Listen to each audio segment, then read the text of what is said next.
جاہد الکفار والمنافقین، جہاد کرو کافروں سے اور منافقین سے۔ منافقین کے متعلق میری والدہ گرامی احسان فاطمہ بنت نذیر حسین فرمایا کرتی تھی، طوطے کی مثال، کہ آپ زندگی میں آپ نے تجربہ کیا ہوگا، مشاہدہ کیا ہوگا کہ منافق طوطے کی مثل ہے۔ آپ دیکھیے درخت میں بیٹھتا ہے، آپ کسی بھی پرندے کو کسی شجر درخت پہ آپ کسی بھی پرندے کو دیکھ سکتے ہیں، لیکن جب طوطا بیٹھا ہوگا اس کی آواز تو سنائی دے گی ٹے ٹیں کی، لیکن کبھی آپ دیکھ نہیں پائیں گے اس کو کہ طوطا کہاں پہ بیٹھا ہوا ہے، ہرے درخت میں۔ تو یہ ویڈیو میں اپنی والدہ کا نام لیا ہے کہ تھوڑا بہت ثواب ان کو بھی شاید کسی کی رہنمائی ہو جائے اور ان کو بھی اس کا ثواب ملے۔ تو منافقین کی بھرمار بہت زیادہ ہے۔ قرآن میں سورہ منافقون آپ نے دیکھا ہوگا سورہ جمعہ کے بعد، اور انسان کا تصور منافقوں کی طرف جا ہی نہیں رہا ہے۔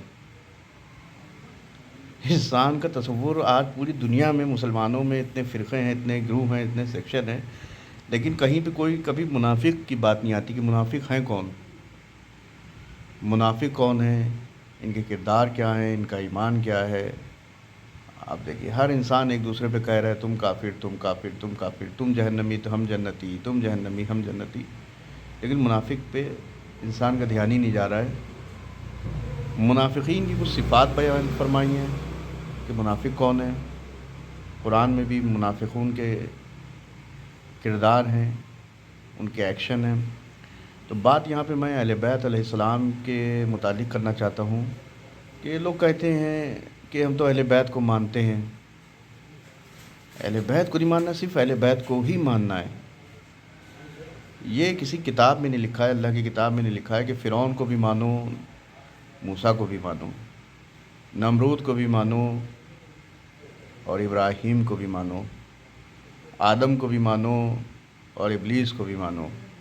ایک کو ماننا پڑے گا اور بہت سختی سے ماننا پڑے گا۔ یہی مسئلہ اللہ کے مسئلے میں کہ اللہ کو مانو، دوسرے جھوٹے خداؤں کو نہ مانو۔ اسی کو ہم لوگ اپنی بھاشا میں تبرہ کہتے ہیں، جس کو اب حرام قرار کر دیا گیا ہے، تبرے کو۔ سچ بولو۔ حضرت ابراہیم علیہ السلام میلے کا دن تھا، جب وہاں کے بت پرست لوگ گئے تو حضرت ابراہیم علیہ السلام نے بتوں کو توڑ دیا۔ جب وہ واپس لوٹے تو دیکھا کہ میرے بت جن کو ہم خدا کہتے ہیں یہ ٹوٹے پڑے ہوئے ہیں۔ تو حضرت ابراہیم علیہ السلام سے مناظرہ ہوا، ڈیبیٹ ہوئی کہ ہم نے ایک شخص کو، ایک لڑکے کو دیکھا ہے جس نے ہمارے بتوں کو، ہمارے خداؤں کو برا بھلا کہتا تھا، تو لہٰذا یہ اسی کا کام ہے۔ قرآن کے اندر موجود ہے، میں اپنی من سے نہیں بتا رہا ہوں۔ تو تبرے کے متعلق، منافقین کے متعلق ایک بات قرآن میں، مسئلہ یہ ہے کہ قرآن میں خود اللہ نے کہا ہے کہ ہم نے ان کی آنکھوں میں، ان کے کانوں میں پردے ڈال دیے ہیں، یہ سن نہیں سکتے، یہ سمجھ نہیں سکتے۔ اس کی مثال دنیا میں یہ ہے کہ گاڑی، آپ وہیکل کو ڈرائیو کر رہے ہیں، کوئی گاڑی چلا رہے ہیں، تو اس میں ایک انڈیکیٹر ہوتا ہے اور سائرن بھی ہوتا ہے، ٹیں ٹیں ٹیں۔ انڈیکیٹر آنکھوں والوں کے لیے ہوتا ہے کہ دیکھ لے کہ گاڑی دائیں مڑے گی یا بائیں مڑے گی۔ ایکسیڈنٹ سے بچنے کے لیے انڈیکیٹر دیا جاتا ہے کہ ہمیں دائیں مڑنا ہے یا بائیں، قانون ہے، یہ ٹریفک کا نیم ہے، ٹریفک رول ہے کہ دائیں مڑے گا آدمی یا بائیں مڑے گا تو انڈیکیٹر دے گا۔ اور اس کے ساتھ کمپنیز نے دے دیا ہے سائیں کی آواز، سائرن کی دے دی ہے۔ سائرن کی آواز اس لیے دے دی ہے کہ بہرا جو ہے، جس کو کان صحیح نہیں ہے، وہ سائرن کی لائٹ دیکھ لے کہ گاڑی دائیں مڑے گی یا بائیں مڑے گی، اور جو دیکھ نہیں سکتا وہ سن لے ٹیں ٹیں کی آواز، کہ اس کو ساؤنڈ سے پتہ چل جائے کہ کوئی گاڑی ہے جو دائیں مڑنا چاہتی ہے، بائیں مڑنا چاہتی ہے، تو وہ الرٹ ہو جاتا ہے۔ ویسے قرآن میں بھی اللہ نے کچھ سائرن دیے ہیں کہ ہم نے ان کی آنکھوں پہ پردے ڈال دیے ہیں، ان کے کانوں میں پردے ڈال دیے، یہ سوچ سمجھ نہیں سکتے، یہ دیکھ نہیں سکتے قرآنی آیات کو۔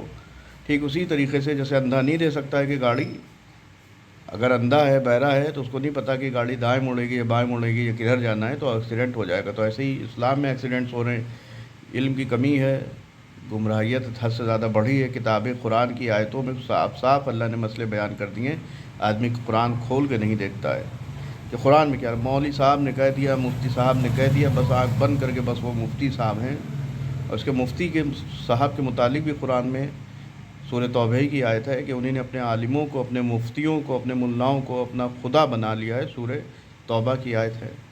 ہر چیز کھول کے اللہ نے قرآن میں بیان کر دی، لیکن انسان ہے کہ بیدار ہی نہیں ہو رہا ہے۔ بہرحال جہنم جس کو کھینچے اسے کون روکے، ایک تو بات یہ ہو گئی ہے۔ پھر اس کے بعد منافقین کی ایک صفات یہ ہے کہ ہمیشہ اللہ کے نمائندے میں اپنا نمائندہ کھڑا کیا تاکہ ہم جیسے چاہیں زندگی کاٹ سکیں، ہم چاہیں دین میں جتنی چھیڑ چھاڑ چاہے کر سکیں، دین میں چھیڑ چھاڑ کر دیں اور اس کی نسبت اللہ کو دے دیں، دین میں چھیڑ چھاڑ کر سکے اور اس کی نسبت اللہ کی طرف دے دے کہ یہ اللہ کی طرف سے نازل ہوئی ہے۔ جیسے پرانے زمانے میں قدیم میں توریت انجیل کے جو عالم تھے وہ چھیڑ چھاڑ کرتے تھے اور کہتے تھے یہی انجیل میں لکھا ہے، جو جاہل قوم تھی یہی لکھا ہے۔ تو ایسے ہی مفتیان ملت جو وہی چیز بیان فرماتے کہ قرآن میں لکھا ہے، تو مطلب کی باتیں نکال لیتے ہیں منافقین اور قوم کو گمراہ کر دیا، ہلاک کر دیا۔ لہٰذا اہل بیت سے دور کر دیا، اہل بیت کو بالکل الگ بنا دیا ہے، مذہب شیعہ کو بالکل الگ قرار دے دیا ہے کہ ان کا دین سے کوئی تعلق نہیں، جبکہ منافق ہیں یہ۔ ان کا خود کا روزہ قرآن سے ثابت نہیں ہے، ان کی نماز قرآن سے صحیح ثابت نہیں ہے، ان کا وضو قرآن سے ثابت نہیں ہے، ان کا ایمان قرآن سے، یہ منافق ہیں، یہ منافق ہیں۔ تو میں نے بیان فرمایا۔ اب بات آ جاتی ہے فضائل کی۔ اب ہماری قوم، میں اپنی قوم کی بات کر رہا ہوں، ہماری قوم میں کچھ افراد ہیں جو کہتے ہیں ارے وہ دیکھیے فضائل اہل بیت پڑھ رہے ہیں، اہل بیت کے فضائل پڑھ رہے ہیں۔ ہماری قوم میں ہیں کہ کچھ لوگ ہیں صوفی حضرات یا جو بھی آپ کہہ لیے جو پنجتن پاک کو مانتے ہیں، تو اور ہماری قوم کے لوگ کہتے ہیں ارے فضائل مولا پڑھ رہے ہیں، مولا کے فضائل پڑھ رہے ہیں۔ کچھ اہل سنت حضرات کی بات میں کر رہا ہوں، ہماری قوم میں پڑھوائے جاتے ہیں اور وہ اس پہ جو ہے ہماری قوم کے لوگ جو ہیں۔ اب یہاں پہ منافقت میں آپ کو دکھانے جا رہا ہوں، ٹاپک میرا منافقت تھا، اب آپ کو یہاں پہ میں منافقت دکھانے جا رہا ہوں۔ تو کہتے ہیں ارے اہل بیت کا ذکر کر رہا ہے، آپ چڑھ رہے ہیں، دیکھیے یہ نہ دیکھیے کون کہہ رہا ہے، یہ دیکھیے کیا کہہ رہا ہے۔ ہاں بات ٹھیک ہے، لیکن مسئلہ یہ ہے اہل بیت کا ذکر، یہ تو فضائل مامون رشید، ہارون رشید، متوکل کے زمانے میں ان لوگوں نے دشمن تھے، قتل کیا اہل بیت نبوہ کو، مگر فضائل پڑھے اہل بیت کے۔ خلفائے راشدین جنہیں اہل بیت کا حق قذف کیا، ان کی بنیادوں پہ، ان کی وجہ سے اہل بیت قتل ہوئے، جڑیں یہ تھیں، تو فضائل پڑھتے تھے کہ آپ فرزند رسول ہیں، رسول کے زمانے میں کرتے تھے۔ تو منافقت تھی نہیں کہ زبان پہ تو کہہ رہے کہ ہم اہل بیت کو مانتے ہیں، دلوں سے نہیں مانتے، یہی تو منافقین ہوئے۔ تو ہماری قوم کی، میں اپنی قوم کی بات کر رہا تھا، ارے دیکھیے علی کا ذکر پڑھ رہے ہیں، علی کے فضائل پڑھ رہے ہیں، کیسی بہترین مجلس پڑے گی۔ تو مامون رشید بھی مانتا تھا امام رضا علیہ السلام کو، وہ کہتا تھا آئیے فرزند رسول آئیے۔ پنجتن پاک کی تو ان کے دشمنوں نے جنہیں حذف قبض کیا، ان کے قاتل تو انہی نے تعریف کی، تو یہ تھوڑی نہیں کہ ان کو ہم صحیح مان لیں گے فضائل پڑھنے والے کو، پھر تو مامون کو بھی ماننا پڑے گا، ہارون رشید کو بھی ماننا، متوکل جتنے ہیں خلفائے راشدین جو اہل سنت کے خلفاء ہیں، انہی نے بھی تعریفیں اہل بیت کی ارے آپ تو فرزند رسول ہیں، آپ تو اہل بیت اطہار ہیں، آپ تو جنت کے سردار ہیں۔ تو فضائل کا مطلب یہ تھوڑی نہیں ہے کہ آپ ہر ایک کو مان لیے گا، حق اور باطل کو۔ انشاءاللہ یہ منافقین کی میں نے جلد پیش کی ہے، نیکسٹ ویڈیو میں کروں گا۔ سبسکرائب کریں ذاکر فیضی رضا۔